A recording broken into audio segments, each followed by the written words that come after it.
Okay, we will also record the session, so if you have to leave early, we'll have the recording for you available after. Okay. So for the ones who missed the first 5-10 minutes, so I introduced Professor Krishna. He started with his introduction. I think you're only like 5-7 minutes into the introduction, so you'll probably very briefly recap on what you said and then go on from there. And same for. I started with a story, a true story, about a very brilliant kid I had met in a village in Andhra Pradesh, India, who had mathematical talent in abundance, wanted to be an engineer. His father was convinced he would never be an engineer because no one around that place had ever become an engineer. So I did a formal study of surrounding area to see what people had become, what were the highest positions they had achieved in any walk of life in the previous 10 years. Found that the father was correct. There hadn't been any people becoming engineers or anything of that kind, rather what the highest positions in any walk of life that people had achieved were those of school teachers, small shopkeepers, occasional constables in the police force, but nothing higher than that. And hundreds, thousands of kids in those villages had completed high school, but very few of them had gone on to college. I rewound back till about 10 years to explain why I was in that village studying poverty. And that was because three questions captivated me 8 to 10 years prior to that incident. The first question was, are all poor people born poor? The second question was, why do some people and not others escape poverty in the same location? And the third question, which happened after this incident, was a question of social mobility. Why don't poor people rise much higher, dependent on how much they have in terms of individual talent and capability? Why did this kid not think it automatic to go to engineering college, for instance? And then I started talking about why the existing data did not enable me to answer the questions I was asking. Why can we not compute how many currently poor people were not born poor but became poor is because of the way in which poverty statistics are conventionally collected, which focus on stocks of poverty but not flows of poverty. And I gave an example about that, which I'm not going to repeat, but I'm going to move on from this point. That's okay. Perfect. And you're going to give me 10 minutes extra. Thank you. So the one big reason why we are not able to compute how many people fell in and how many people move out is because we are given one time period statistics. 30% in 2010 were poor, 25% in 2020 are poor. What are we to infer from this 5% reduction?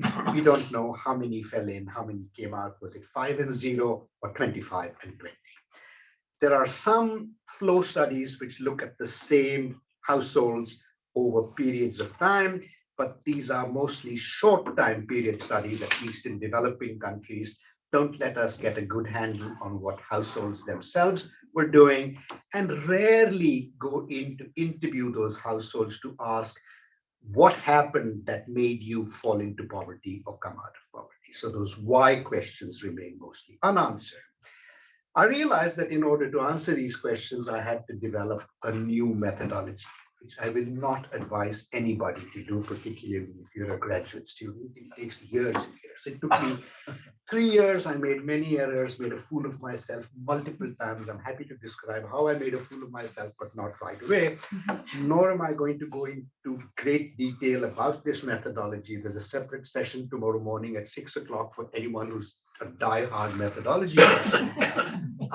But what I will say is a few things about this methodology.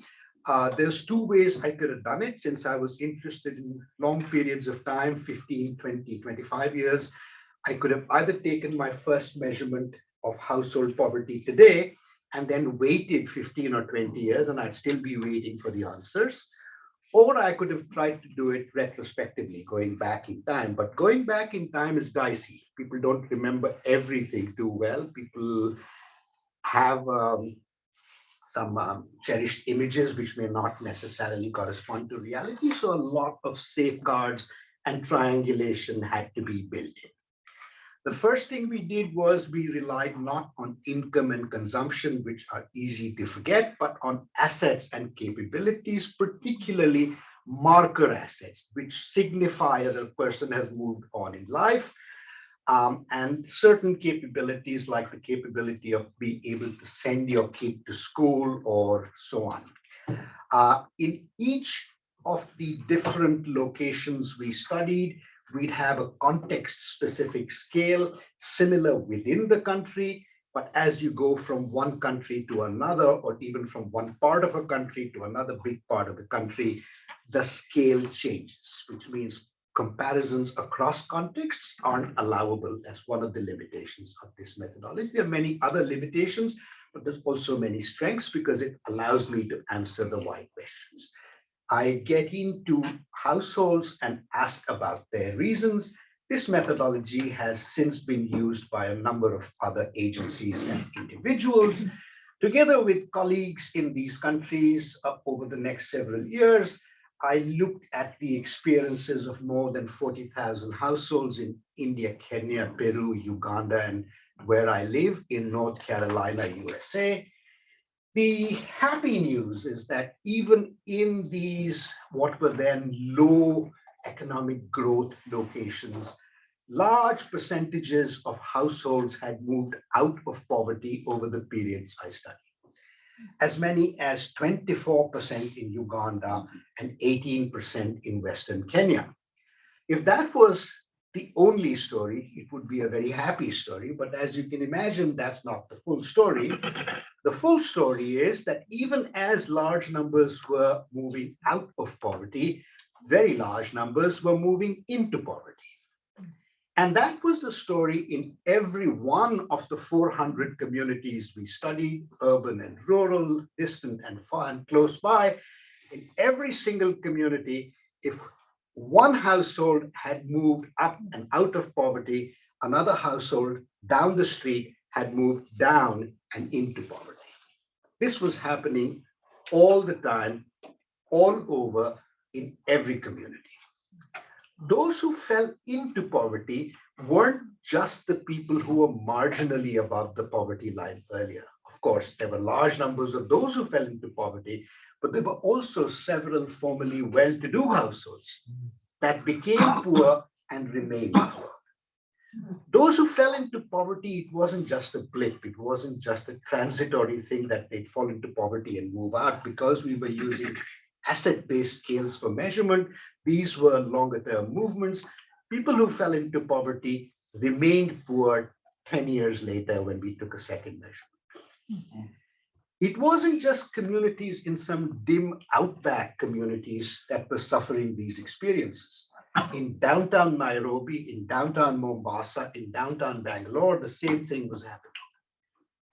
Large numbers moving up, large numbers moving down. So poverty is essentially dynamic. It's essentially in motion.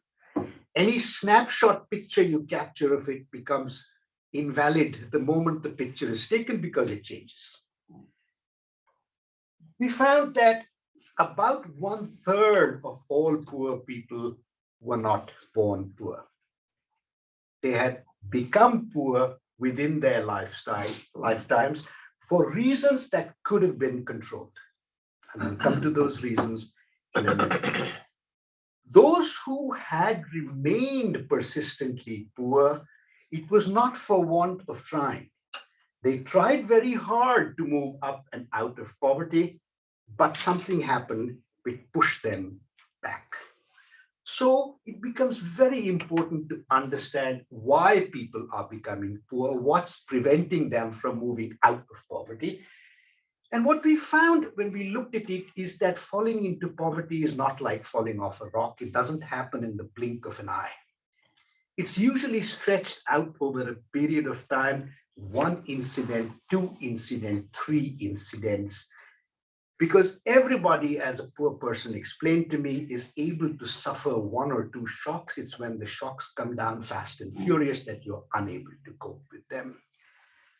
These are multiple cumulative reasons pushing people inexorably into poverty. And these aren't cataclysmic reasons like wars or plagues or civil disturbances. These are everyday reasons, among which the most important reasons everywhere are bad health and high healthcare expenses. Almost every household that had fallen into poverty or remained persistently poor had had one or more health incident that occasioned huge expenses, sales of assets, bankruptcies, and so on. There were other context-specific reasons for falling into poverty. In some cases, high-interest debts, common in parts of India, common in parts of Kenya, droughts, crop disease. There was the disease in the coffee crop in Uganda. That was an important reason for falling into poverty for some reasons. There were these social customs like expensive funeral feasts, expensive weddings, and so on. What was not significant in any of the regions where we looked, and we looked very, very hard to probe this point, was about laziness or alcoholism or drug addiction.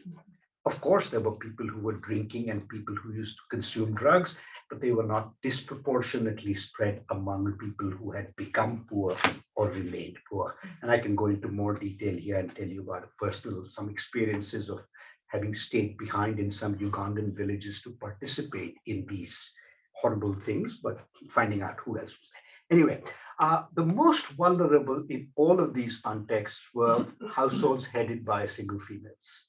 They were the most likely to be poor or to become poor. What were the reasons for moving out of poverty? There were generally two reasons that were responsible. The first one for about 25% of households, agriculture. Most of these rural families were agriculturists. So sometimes they farmed two crops instead of one, new crops, new irrigation, new varietals.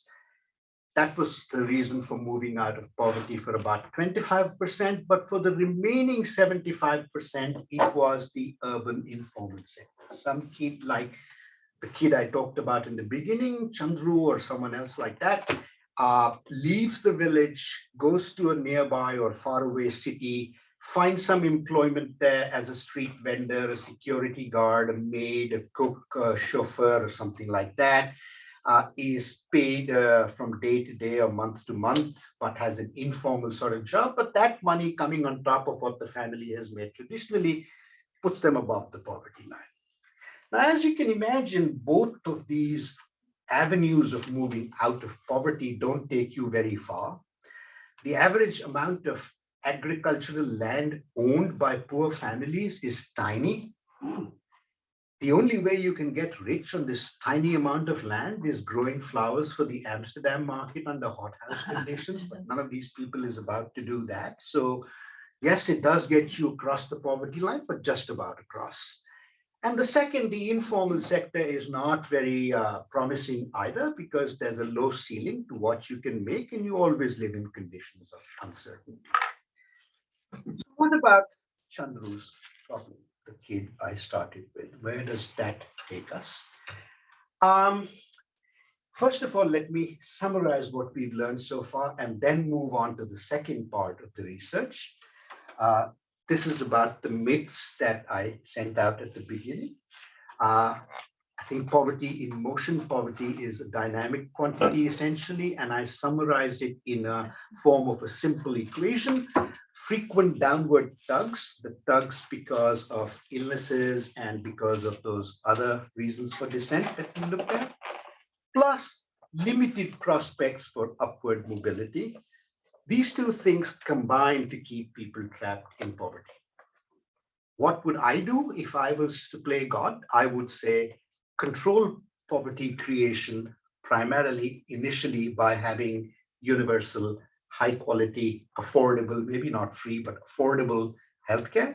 And if you look internationally, you'll find that the countries which have the lowest poverty rates are not the richest ones. They're the ones that have invested in universal, high quality, affordable healthcare. They are the Colombias, the Vietnams, the Cubas. Okay. Um, Controlling poverty creation is critical, even though most policy efforts are directed toward removing poverty.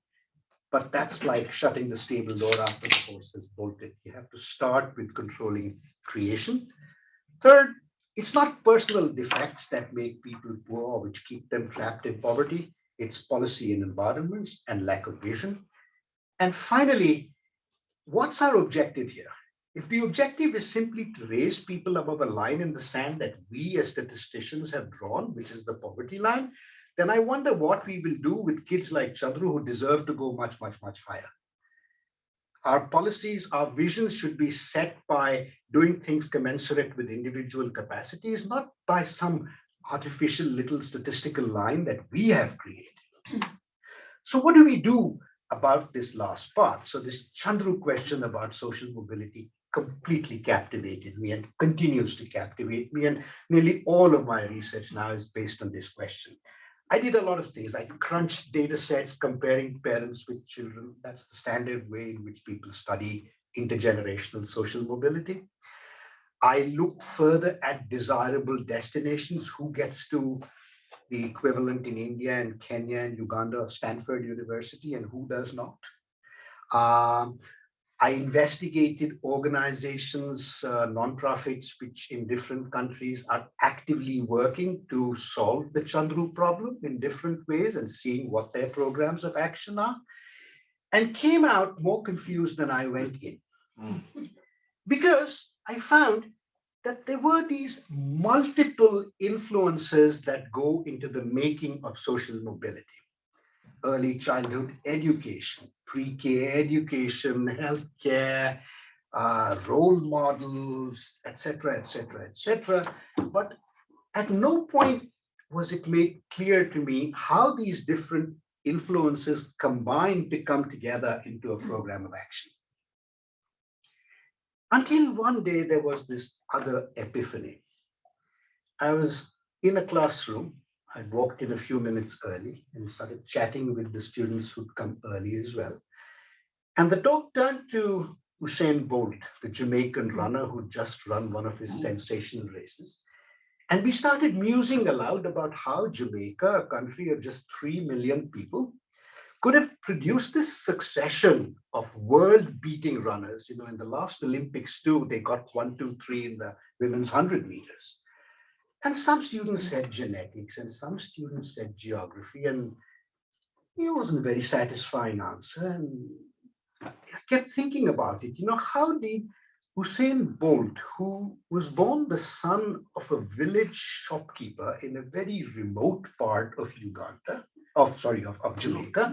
how did his talent get detected and raised to the highest level in the world?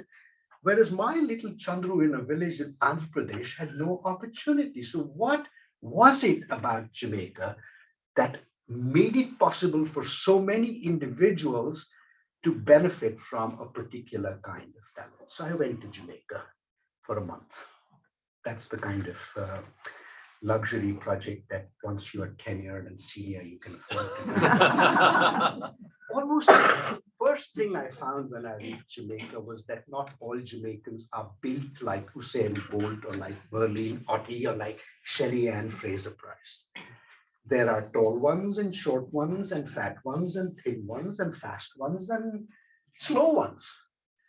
But what does exist there is a system which grabs hold of the fast ones at a very early age and promotes them up what I call a talent ladder. So every grade school in Jamaica, no matter how remote it is, has a sports competition once or twice a year. I saw these competitions in 2 or 3 different schools. Some of the kids were running barefoot. The track was a dirt track, but the timing equipment was world class. And the officials had been sent down by the Jamaican Athletics Federation. So there's no dispute about the timing. If some kid runs the 50 meters in 7 seconds, that kid is then tracked. Above the school competitions are the parish competitions. Above the parish competitions are the high school competitions. The high school competitions happen over a 5-day weekend where the whole country shuts down. It's like the final, the final four combining with the World Series, combining with India-Pakistan cricket. It's a huge occasion, and stars are born there. And these stars of the high school level then get picked up for the next step in the ladder, which the Jamaicans have built relatively recently, which are professional sports clubs. One thing after the other. So what's happening in Jamaica, it is a very deliberate investment in a talent ladder with open access at the bottom step of the ladder, at the grassroots, for anybody who is interested to compete, and those who are talented move up to the highest level. This was a fascinating discovery for me. Was it particular to Jamaica? No. Along with a group of students, we crowdsourced other examples and researched them and found several other such stellar examples. There is this thing called El Sistema, which is spread across the world, starting in Venezuela in the 1970s. In Venezuela, there was this visionary guy called Jose Antonio Abreu, who set up a series of what he called nucleos, which were grassroots music learning opportunities, which were deliberately sited in slums and barrios of the country. And any kid could come in and learn to play music free of charge. The instruments were provided. Every kid played in an orchestra at the nuclear level. Those kids who showed a superior talent were moved up to the higher orchestra and the next higher orchestra and the next higher orchestra. And then they had this apex level orchestra called the Simon Bolivar Orchestra, which played internationally and produced people like Gustavo Dudamel, who was the lead conductor of the LA Philharmonic, then moved to the Paris Opera and has lately moved to the New York Phil, and several others like him. That's the second example. The third example is Estonia, 1.5 million people, but have created so many of these unicorn tech companies, many more than Silicon Valley per capita of population. And that includes Skype and Bolt and TransferWise and some others. Kenya, they won the Boston Marathon yesterday. Men and women. Men and women. And they have been doing this for the last 20 odd years, distance races. Nigerian novelists, Korean golfers, women golfers in particular, unknown 20 years ago, dominate the sport now. To the north of them, no golfers, but hackers.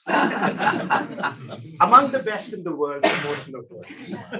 Is this a genetic story? An artificially constructed border? That's not a genetic story. It's a talent ladder story. I've spent time in all of these places except North Korea and have investigated these different talent ladders and found that all of them rest upon 8 common design principles. And these are the design principles. Well, I'm skipping this slide. These are the common design principles. First of all, open access. So one of the systems I investigated was that of male and female wrestlers in Haryana, India, where every little village has what's called an akhada, which is a wrestling gym, residential. Any kid who's interested can go and join. Traditionally boys, but about 15 years ago, they started a parallel system for young women. And now the women win more international medals than the men do. But again, a standard open access at the bottom, clearly defined sequence of opportunities going higher and higher.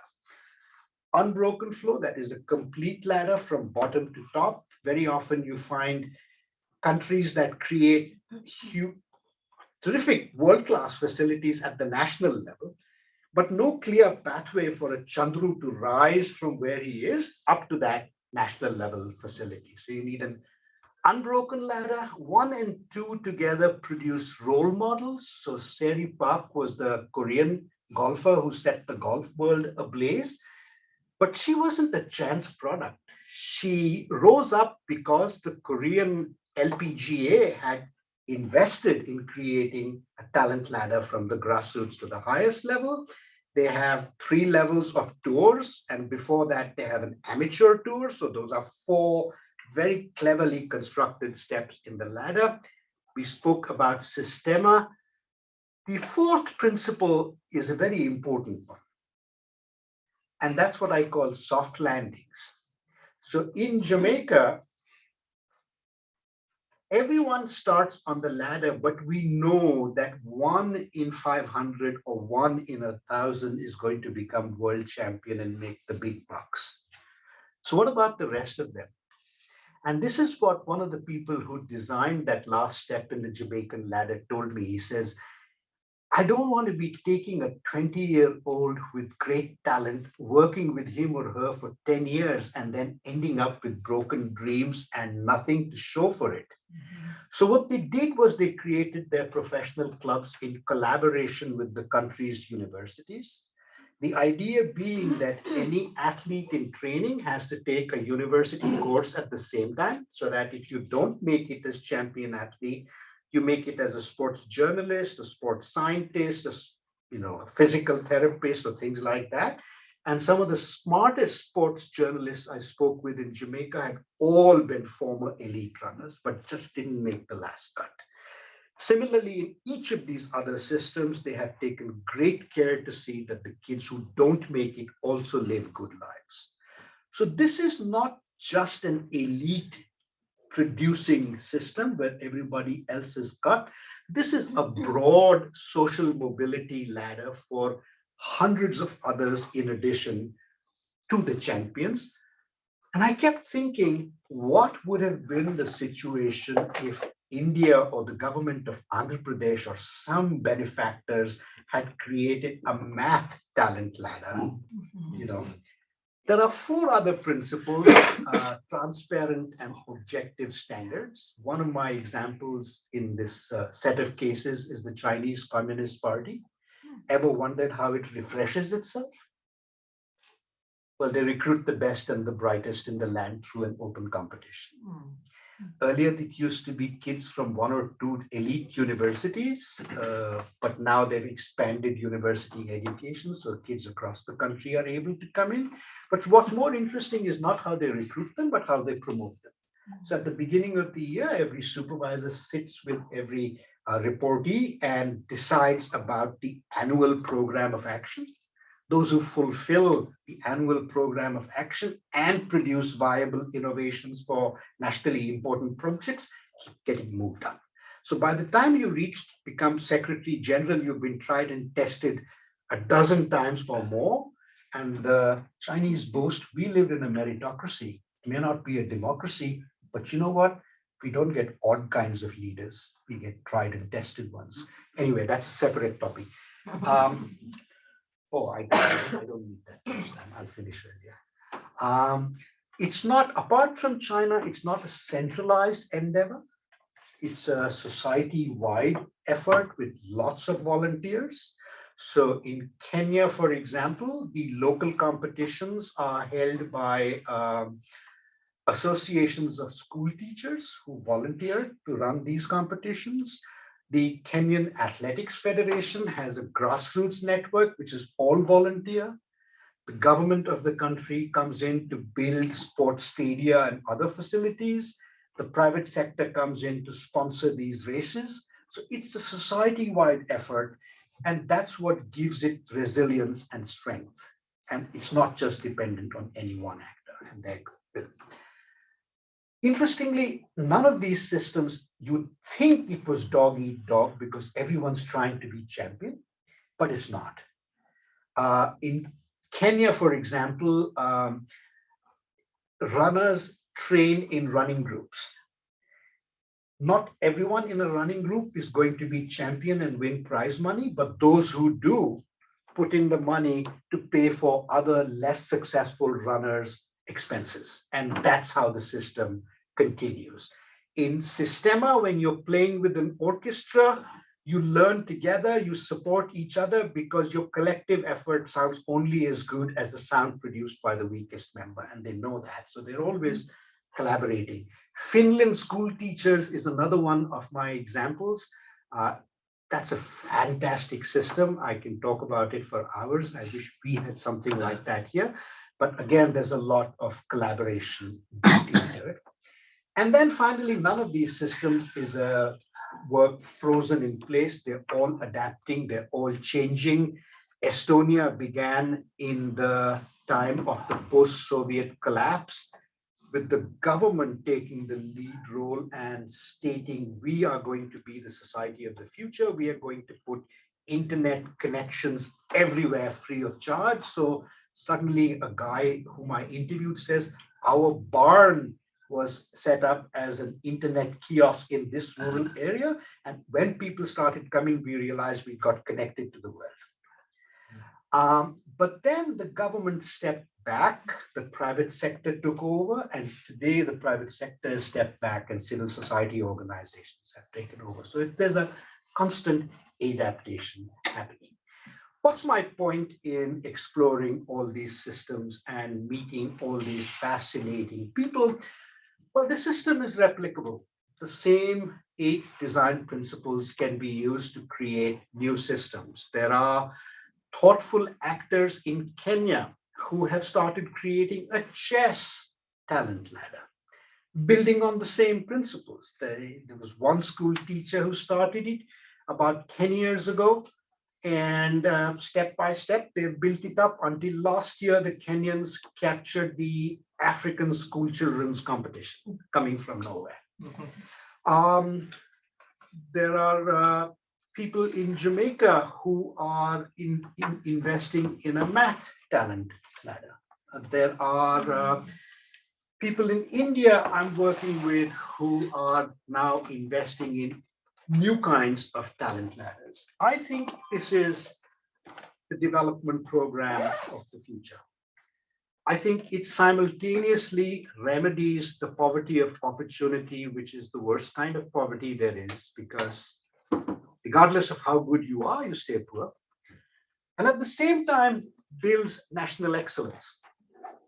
You can't build excellence without providing opportunity across the board. These are viable and proven. Here's a program of action that anybody can invest in. Start small at the grassroots with a pilot program. Involve consortia of local actors. We are doing this with a few partners in some tiny parts of India. Identify the events, if it's a sports competition or a math competition, etc. Create a buzz, make a multiple year commitment, follow those design principles, get the winners moving up, but create viable alternative avenues for the people who don't make it all the way to the top. I think it's doable. I think it's important, and I will stop right there. Thank you very much.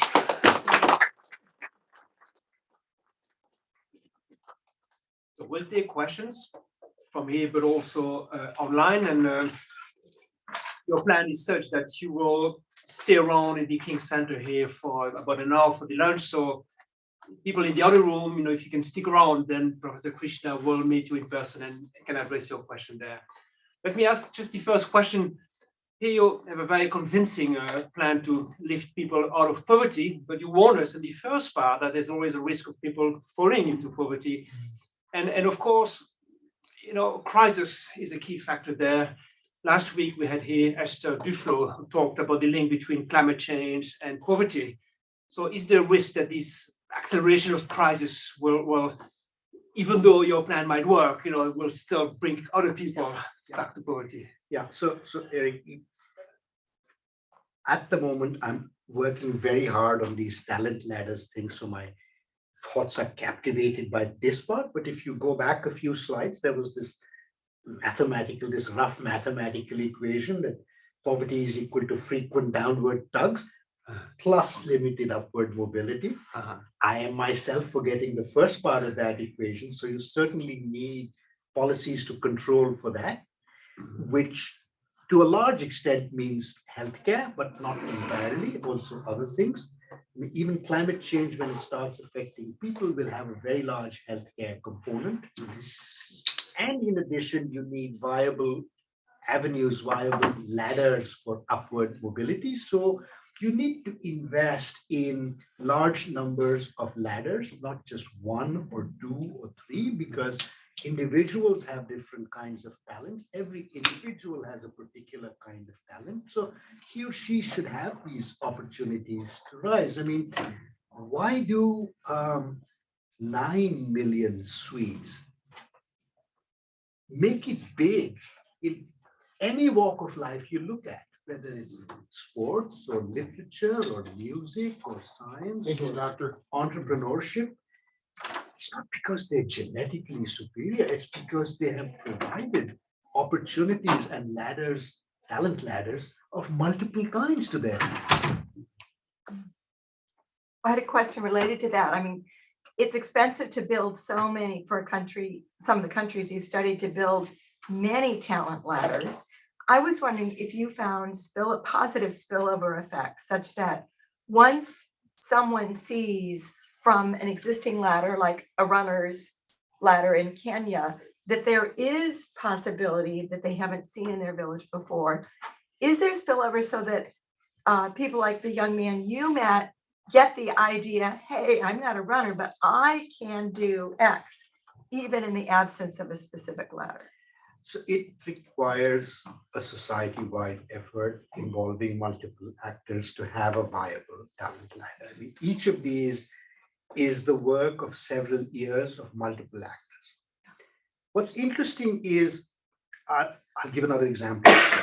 Jamaica used to focus very, very narrowly on the sprint events, the 100 meters, the 200 meters, the 400 meters. Even though the same facilities, the same track and field facilities could support a large number of other athletic events, they never went into the jumping events or the throwing events until 5 years ago. When people the same architects of the ladder started saying, well, why can't we use what we have to develop the jumpers and the throwers of the future? And they did. And now Jamaica has started winning international medals in the throwing events and will soon started winning medals in the jumping events and will soon start winning medals in the throwing events too. So it's one thing building upon another. I think the very first thing is the realization that you need to be investing in something of this kind. Mm-hmm. Yeah. Right, we have one question online here. Yes. The talent ladder seems to focus on individual empowerment, but how can we think of the need for collective empowerment to address systemic barriers? Or if you're thinking of things like structural inequalities brought about by things like casteist attitudes or racist attitudes, things like that, then absolutely it's important. One thing, there's no sort of panacea, so that the talent ladder thing only works where everybody has an equal opportunity. So in India, for example, caste is a very big thing which keeps people down and has kept people down for generations. But in the wrestling pit, there is no place for caste. That's what they've done very, very deliberately. One of the gurus, one of the wrestling professors I was speaking with, mentioned to me, he says, when you're in the wrestling pit and one person's sweat rubs off on the other person, and there's really no place for casteist attitudes here. So anybody who is a good wrestler can succeed. I think this question is a very good one, in that those structural inequalities, at least in the head, have to be dealt with before you can have a viable open access talent ladder. Open access and measurement, clear measurements. Yes, of course. Those are those That's transparent standards. Yes. Yes. Christine? I'm curious, in your time in all these countries, are there certain reasons why countries decide to build talent pools for certain things, right? So in Nigeria, it's authors. In Korea, it's golf. in Jamaica, it's runners. In other places, it might be chess. As a nation, do you find patterns of, is it a balance of resources, raw talent? What motivates that decision? Christine, that's a fascinating question. I mean, I never thought of it. Now that you bring it up, it is a fascinating question. I don't have an answer to that question because I did not even think of that question earlier. I was just too wrapped up in figuring out how does this work. But I think there are multiple answers. There's not a single answer. Jamaica focused on running because one of its prime ministers, one of its foundational prime ministers, Michael Manley, used to be a top-notch runner before he became prime minister. So in the 1970s, when the Cuban government asked Jamaica how they could help, they said, you set up a college for running coaches and running professionals. That was an important rung in that talent ladder. I mean, another prime minister could have asked for a hospital or a college or something like that. So perhaps there's some element of path dependence here, but I am wading out into deep water where I don't want to go. Okay, one online and then we'll go to you. So this one is about, you mentioned in the results of the investigation that single female-led household were the most vulnerable to falling into poverty and staying in poverty. Can you explain why this is and how to address that discrepancy?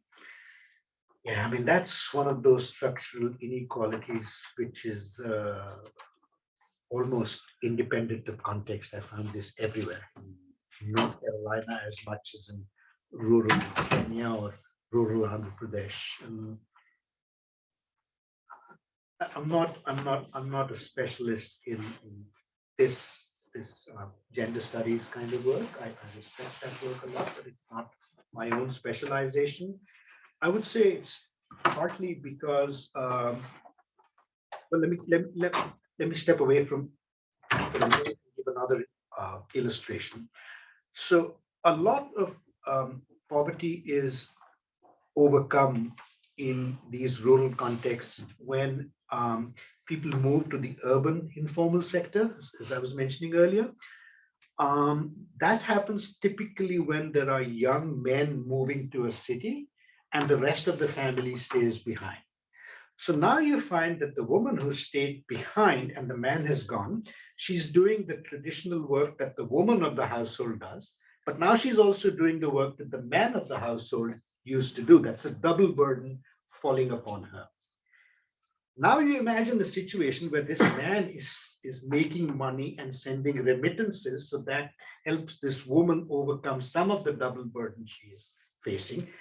What if this man suddenly abandons her or dies or runs away with somebody else and she's left high and dry? Now, that's a terrible situation. And that's what pushes people into poverty. On top of that, there is the social opprobrium of being a single woman. So many of the examples you cited are athletic ladders, and Usain Bolt is certainly not impoverished. But which type of ladder, if the goal is to try to lift more people out of poverty, which type of ladders are actually successful at that? Because I wonder if a sprinter ladder would be successful in raising large numbers of people out of poverty. But we're in Stanford University, right? And Stanford University has spawned all kinds of successful people. So successful entrepreneurs, Tiger Woods, and I bet successful literateurs and successful journalists as well. So I would say not any kind of talent ladder, but eventually every kind of talent ladder. If a country or a society has multiple viable talent ladders, it is encouraging and enabling so many of its individuals to rise up to the level of their capabilities. And I think it's when that happens that countries become rich and developed. And when they become rich and developed, they can support more talent ladders. So I think that's the virtuous cycle in which we should be investing. Which particular talent ladders to start with? I mean, that ties up with the question Christine was asking earlier. I'm agnostic, start anywhere. As long as you believe in this program and want to keep creating more and more talent ladders. And have you measured poverty alleviation associated with any of these ladders? The existence of a ladder makes many people move above their stations. The question is the counterfactual. What would have happened to these people if there hadn't been a talent ladder? So let me go back to the question that was asked offline by you when we were in that interregnum, is what happened to that child, Chandru, whom I met at the beginning of my narrative. But he didn't go to engineering school. I went back to his village twice after that. And the reason he didn't go to engineering school was because it was just too daunting. There were no role models. There was no Seri Park. There was no Usain Bolt. There was nobody it all seemed very dim and dark and mysterious about what engineering college is like. Until there are people who carve out these pathways for us, for the others, it's going to be very, very hard for people to follow. It's when Seri Park won her first US Open in her rookie year as a golfer that dozens of other young Korean women took to golf and then basically captured the golfing world for many years. But until that happens, until there is a clear, visible pathway, it's not going to happen. In Jamaica, running has become such a clear, visible pathway that when scouts from high school go to a household to ask the parents if they would be willing to send their very promising young athlete daughter to one high school or another, the parents know exactly what to bargain for with these talent scouts, parents in the remote interior. It's become a way of life. It's just become a pathway forward. One online, then we'll go to So it's kind of a follow-up on this question of impact. The first part of the question is, what is generally more impactful, having good healthcare coverage or having multiple talent ladders? Okay, that's like asking whether you prefer your arm or your leg. And the second half was, could you speak to the network effects? So, we saw that those talent ladders, they are most effective for a small number of individuals, but what are the effects beyond those individuals that get, scouted? I'm sorry if I gave the impression that the talent ladders were effective for a small number of individuals. A small number of individuals become world champions, right? But a very, very much larger number, many times as many people, get raised up to intermediate level. So let's take Estonia's example. Not everybody who starts on the tech ladder becomes a startup whiz and a billionaire. But many, many more have very viable careers as software developers, as system engineers, which are possible because the levels of training and specialization required to achieve those things have been made possible by the same talent ladders. So the number of people reaching intermediate positions on those talent ladders is probably 100 times as many as the number of the faces you see on the champions podium. Okay, we'll take a last question, I'm afraid. Professor Krishna stays there. So I would say a last formal question, the formal setting, and then please stay around, have lunch with Professor Krishna. If you're in the other room, please come up. There's plenty of space now. And there's at least 1 hour where you can chat with people to ask other questions. Sorry, we're limited that, but go ahead, please. Maybe this is like not an issue and I'm just thinking about it in a limited way, but how do you think within the talent ladder about talent retention? And so the question is stemmed from like, I think in Mexico, we have like a talent ladder in terms of producing like really good movie directors. Like we've had a lot of Oscars in the last 10 years. But it's a situation where like you make it to that level and you go to Hollywood and you employ people in the US. Yes. And so how do you keep the talent in a way that spreads that level? Yeah, well, that's not entirely bad. There is an international run to the talent ladder. But let me give you an example to answer your question obliquely. So again, I go back to Jamaica. Until about 15 years ago, after the high school level, there was nowhere for a Jamaican athlete to go except to come to the United States or go to Europe. And that would cause very early burnout, partly because coming to the US meant that you had to be a reasonably good scholar in addition to being an athlete. So the NCAA would take you. Not everybody had that double qualification. A lot of them felt homesick. A lot of them felt a culture shock. A lot of them felt overused and underinvested in by the universities that hired them. We just wanted to get their NCAA prizes, but not really invest in the athlete's future. Anyway, whatever the causes, Jamaica was winning between 3 and 4 Olympic medals a year when that situation prevailed. And then a bunch of thoughtful actors got together and created these professional clubs together with the universities that I spoke about briefly. Many more athletes who would have gone to the US started staying behind in Jamaica to train.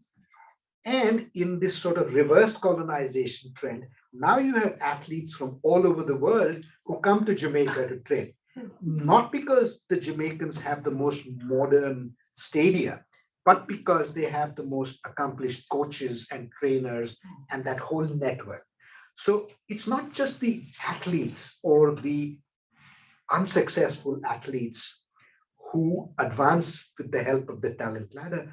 There's this whole industry of coaches, trainers, sports science, sports masseurs, sports physical therapists, journalists. Now there's this whole sports tourism industry which has taken over Jamaica because people want to watch their heroes in action. People want to run with them and train with them. And so it's not just the narrow running thing you would think of if you only think of running. It's a huge industry employing thousands of people. Mexico can do the same thing. Thank you. Thank you so much.